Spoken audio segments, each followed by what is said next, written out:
మిమ్మల్ని అడగలేను, మీరు చెప్పే పరిస్థితి కాదు. సరే అని చెప్పే పరిస్థితి ఏమైనా ఉందా? ఎన్ని స్థానాలు గౌరవప్రదమైన స్థానాలు మీ అభిప్రాయం ప్రకారం? ఒకటి సార్, నా అభిప్రాయంలో గౌరవప్రదం అంటే ఏంటంటే పవన్ కళ్యాణ్ గారి నిర్ణయాన్ని గౌరవించటం, ఎన్ని సీట్లు తీసుకుంటే అన్ని సీట్లలో పోటీ చేసి గెలవటం గౌరవప్రదం. సీట్లు తీసుకోవడంతో అయిపోకూడదు సార్. సీట్లు తీసుకుని దాని మీద వర్కౌట్ చేసి కష్టపడి మంచి అభ్యర్థులను పెట్టుకుని గెలవటం అనేది గౌరవప్రదం. ఈ రోజున సీట్లు తీసేసుకుని మనం తర్వాత దాన్ని వర్కౌట్ చేయలేకపోతే అది అవమానమే కదా. ఈ సందర్భంగా నేనేం చెప్తా ఉంటానంటే, పవన్ కళ్యాణ్ గారు ఆయనకు అన్ని తెలుసు.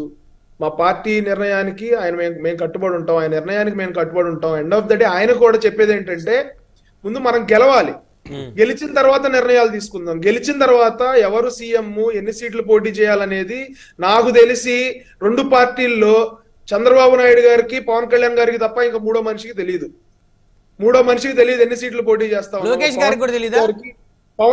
చెప్తా ఉన్నాను సార్, పవన్ కళ్యాణ్ గారికి చంద్రబాబు నాయుడు గారికి తప్ప మూడో మనిషికి తెలియదు అనేది నా పర్సనల్ అభిప్రాయం. మూడో మనిషికి తెలియదు. మీకు వీటి మీద అభిప్రాయాలు పర్సనల్ గా ఉంటాయి కానీ ఎన్ని స్థానాల్లో పోటీ చేస్తే అది గౌరవప్రదం అని మీ అభిప్రాయం అంటే దాని మీద మీకు అభిప్రాయం ఉండదు పర్సనల్ గా. ఎట్లా కిరణ్ గారు? చెప్తా ఉన్నా, రాష్ట్ర ప్రజలందరూ కూడా మన చర్చని చాలా ఆసక్తితో చూస్తున్నటువంటి పరిస్థితి.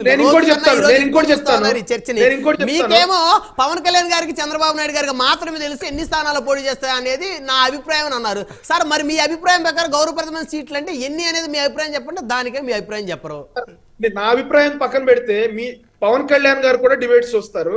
మీ అందరి అభిప్రాయం కూడా ఆయనకు తెలిసే ఉంటది. ఎందుకంటే పవన్ కళ్యాణ్ గారు మా అధికార ప్రతినిధులతో చెప్పిన మాట ఏంటంటే, మీరు చిన్నపిల్లలు కూడా డిబేట్స్ చూస్తారని ఒక స్పృహలో మాట్లాడండి అని చెప్పిన వ్యక్తి ఖచ్చితంగా ఈ డిబేట్ ను కూడా ఆయన చూస్తారు. మీ అందరి అభిప్రాయాలు కూడా తక్కువగా ఉంది తీసుకుంటారు. రాష్ట్ర ప్రజలకు ఏది మంచో అది చేస్తారు. చందు శ్రీనివాస్ గారు, ఒక క్లారిటీ అయితే ఈ డిబేట్ లో వచ్చింది. కృష్ణాంజలి గారి మాకు గారి శ్రీనివాస్ చౌదరి గారు చెప్పినట్టుగా అసలు పొత్తు సీఎం పదవి పైన నిర్ణయం తీసుకోలేదని క్లారిటీ ఇచ్చాడు రాష్ట్రపతి. కృష్ణాంజలి గారు విన్నారు కదా, పొత్తు సీఎం పదవి మీద పొత్తు జరగలేదనేది క్లారిటీ శ్రీనివాస్ చౌదరి గారు ఇచ్చారు. లోకేష్ గారు చెప్పింది పరిగణలో తీసుకోవాల్సిన అవసరం లేదు. కాబట్టి జనసేన కేడరు జోయ్ గారు కూడా అదే చెప్పాడు, పొత్తులు ఇంకా నిర్ణయం తీసుకోలేదు సీఎం విషయం అనేది. జనసేన కేడర్ కూడా సమయంతో ఉండి ఇది ఆవేశపడకుండా ఆల్రెడీ అధికార ప్రతినిధిగా శ్రీనివాస్ చౌదరి గారు చెప్పారు కాబట్టి టీడీపీ కూడా నిర్ణయం తీసుకోవాలా సీఎం విషయంలో. అంటే క్లారిటీ ఉంది. ఆ ఇద్దరి మధ్య క్లారిటీ ఉంటే మనకేమీ లేదు. మనకేముంది, బ్రహ్మనాయుడు గారు మీకైనా మాకైనా ప్రజల్లో ఏముందనేది ప్రజల్లో ఉన్న అభిప్రాయాన్ని కదా మనం చర్చ పెట్టేది. అభిప్రాయాన్ని మనకు వ్యక్తిగతంగా కూర్చొని చెబితే ఒప్పుకుంటారు, తెలుగుదేశం 170 స్థానాలు పోటీ చేయమంటే. కృష్ణాంజలి గారు చెప్పిన దాంట్లో నేను కూడా పూర్తిగా ఏకీపిస్తున్నాను. ఈ ఎలక్షన్స్ కి ముందు సమయం 60 రోజులు, ఫిబ్రవరిలో నోటిఫికేషన్ ఇస్తున్నారు, సమయం లేదు అన్నట్టుగా. ఈ లోపు క్లారిటీ ఉండాల్సింది ఆయన చెప్పినట్టుగా. సీట్ల పైన గౌరవప్రదంగా సీట్లు ఇవ్వాల్సిన ఆవశ్యకత ఉన్నది. అది గౌరవప్రదం అనేది ఏ విధంగా సీట్లు చేసుకుంటారో పెద్దలు జోయ్ గారు చెప్పిందా లేకపోతే పవన్ కళ్యాణ్ గారి నిర్ణయం ఉంటుందా, అసలుకి ఇన్ని సీట్లు ఇస్తే రేపు సీఎం అడగటానికి అవకాశం ఉంటుంది అనేది గౌరవప్రదం అంటే ఎన్నైతే వాళ్ళ విఘ్నత, అది వాళ్ళకి తెలుసు, మనం చెప్పొద్దు. ఓకే, గౌరవప్రదంగా అది సీట్ల విషయం క్లారిటీ ఇవ్వాలి. రెండోది సీఎం విషయంలో కూడా 2.5 years క్లారిటీ ఇస్తే Janasena cadre TDP cadre perfect గా పనిచేస్తుంది. 175లో 130 స్థానాలు వచ్చినా ఆశ్చర్యపడాల్సిన. ఇక్కడ ఫైనల్ గా ఏంటంటే చంద్ర శ్రీనివాస్ గారు మరి శ్రీనివాస్ చౌదరి గారు ఇచ్చినటువంటి స్టేట్మెంట్ ఆయన సాటిస్ఫై కావచ్చు. రేపు పొద్దున వాళ్ళు అవుతారా లేదనేది వేరే అంశం. నేను ఒక ఉదాహరణ చెప్తాను. ఇక్కడ ఒక అంశం ఏమిటి అంటే, ఇద్దరు పొత్తులో ఉన్నటువంటి సందర్భంలో ప్రధానమైనటువంటి అంశాలుగా ముఖ్యమంత్రి, పవర్ షేరింగ్, వీటికి సంబంధించినటువంటి అంశాలు చివరి వరకు గుంపనంగా ఉంచితే, గుప్పెట్లో పెట్టి ఉంచితే అది ఇద్దరికి పార్టీలకు మంచిది. ఇక్కడ ఒక కీలకమైనటువంటి ఎగ్జిబిషన్ జరిగిందండి. మీరు చాలా స్పష్టత వచ్చింది తెలుగుదేశం క్లారిటీలో, చాలా స్పష్టత వచ్చినటువంటి అంశాన్ని నేను వివరిస్తాను. ఏంటి అని అంటే, ఒక అధికార ప్రతినిధిగా, తెలుగుదేశం పార్టీకి సంబంధించినటువంటి అధికార ప్రతినిధిగా శ్రీనివాస్ చౌదరి గారు ఎస్ అండి నాకు ముఖ్యమంత్రి కావాలి లోకేష్ కావాలని ఉంటది, లేక నాకు ముఖ్యమంత్రి కావాలి చంద్రబాబు నాయుడు కావాలని ఉంటది అని ఆయన స్వేచ్ఛగా చెప్పగలిగాడు. కానీ దాసరి కిరణ్ గారు మాత్రము నాకు ముఖ్యమంత్రి నా పవన్ కళ్యాణ్ కావాలి అని చెప్పలేకపోయారు. నా అభిప్రాయం నా ఇష్టం నాకు ఉంటుందని అన్నారు. నేను టార్గెట్ చేయటం లేదండి, నేను టార్గెట్ చేయటం లేదు. ఒక విషయం చెప్తాను.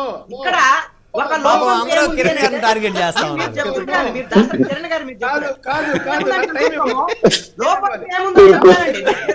లోపం లేదు, చాలా స్పష్టత ఇస్తాను నేను.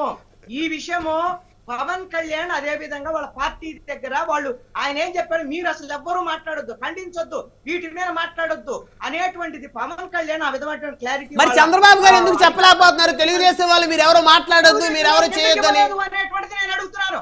తెలుగుదేశం వాళ్ళకేమో ఆ స్వేచ్ఛ ఉంది, జనసేన వాళ్ళకి మాత్రం ఆ స్వేచ్ఛ లేదా? ఎందుకు జనసేన వాళ్ళు విడిగా మాట్లాడడానికి మీరు పదే అడిగినా మీకు ఎన్ని సీట్లు కావాలి అంటే నేను పొత్తు ధర్మంగానే మాట్లాడాలి, నేను నా ధర్మాన్ని నేను నిర్వర్తించాలి అని అంత ధర్మాన్ని ఎందుకు పాటిస్తున్నానంటే మీరేమైనా మాట్లాడితే వైఎస్ఆర్ కాంగ్రెస్ పార్టీ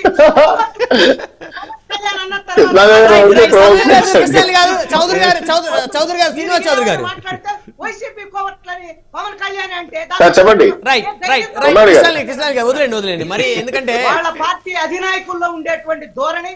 కాబట్టి పవన్ కళ్యాణ్ లో మార్పు వస్తే, పవన్ కళ్యాణ్ నిర్ణయంలో మార్పు వస్తే మాత్రమే ఈ పొత్తుకు సంబంధించినటువంటి అంశం క్లారిటీగా ముందుకెళ్లేదానికి అవకాశం ఉంటుంది. జన సైనికుల ఆకాంక్షలకు అనుగుణంగా ముందుకెళ్లేదానికి అవకాశం ఉంటుంది. ఖచ్చితంగా రైట్. శ్రీనివాస్ చౌదరి గారు, అదేవిధంగా దాసరగన్ గారు, మొత్తానికి మేము రెండు పార్టీల మధ్య అయితే ఒక స్పష్టత, ఒక క్లారిటీ ఉంది. అయితే అందరూ కోరుకునేది, ఇటు జన సైనికులు కోరుకునేది, అదేవిధంగా జనసేనకు మద్దతుగా ఉన్నటువంటి వర్గాలు ఏదైతే చంద్ర శ్రీనివాస్ గారు చెప్పారో వారందరూ కోరుకునేది కూడా ఖచ్చితంగా గౌరవప్రదమైన స్థానాల్లో పోటీ చేస్తేనే ఈ పొత్తు సక్రమంగా ముందుకెళ్తుంది. 60 నుంచి 70 స్థానాలు. అదేవిధంగా జనసేన దగ్గర ఉన్న నివేదిక 50 స్థానాల్లో బలంగా జనసేన గెలిచే అవకాశాలు ఉన్నాయనేటువంటి ఒక నివేదిక ఉన్నట్లయితే స్పష్టంగా తెలుస్తుంది. సార్, పవన్ కళ్యాణ్ గారు ఫస్ట్ నుంచి చెప్తా ఉన్నది ఏంటంటే ఈ పొత్తు మేము నిర్ణయించింది కాదు, ప్రజలు నిర్ణయించుకున్నది.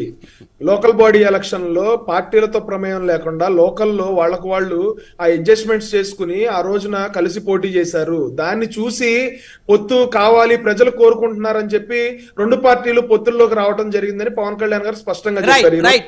ప్రజల అభీష్టం ఏదైతే ఉంటుందో, పవన్ కళ్యాణ్ గారు ముఖ్యమంత్రి అవ్వాలని కోరుకుంటే ఖచ్చితంగా పవన్ కళ్యాణ్ గారు కూడా ఆ దిశగా ఆలోచిస్తారు. మేము ఎన్ని స్థానాల్లో పోటీ చేస్తామో అన్ని స్థానాల్లో కూడా గెలిపించే బాధ్యత జనసేన పార్టీ, టీడీపీ పార్టీ రెండూ కలిసి తీసుకోవాలి.